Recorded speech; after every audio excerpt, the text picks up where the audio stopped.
పంచాయతీలో ఏదో అక్రమాలు జరిగాయని గోల్మాల్ చేశాను అంతకుముందు ఇంకా అతను విమర్శించినాడు. మేము దానికి సంబంధించి మేము మాట్లాడినాం. ఇప్పుడు చెక్ పవర్ అనేది మామూలుగా అక్కడ ఉన్న సర్పంచులకు ఉంటుంది. ఒకవేళ అతను తెలియకపోతే చదువు రాదులే తెలియలే కానీ ఫోరెన్సిక్ అనేది ఒకటి ఉంటుంది వ్యవస్థ. ఇంతకుముందు ఎక్కడెక్కడో కోలకత్తాలోనే ఎక్కడో ఉండే, ఇప్పుడు మన హైదరాబాద్లోనే ఉంది, గుజరాత్లో ఉండే, ఇప్పుడు మన హైదరాబాద్లో ఉంది. అతనికి అంతగా చెప్తున్నప్పుడు ఫోరెన్సిక్ ద్వారానే తెలుసుకోవచ్చు కదా.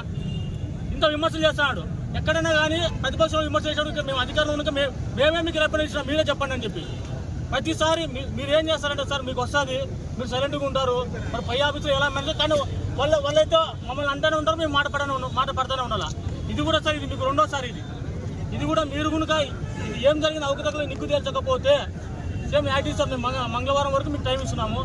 మంగళవారం వరకు సరే ఒక వారం ఓకే సార్, ఒక వారం సార్ టైము.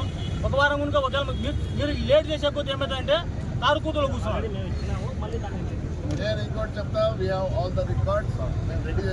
అన్నీ ఉన్నాయి సార్. ఏ మండలంలో ఎన్ని కోట్లు చేసిండు సార్ మన దగ్గర? ఏ మండలం కానీ మేమైతే ఊరు కూర్చోం.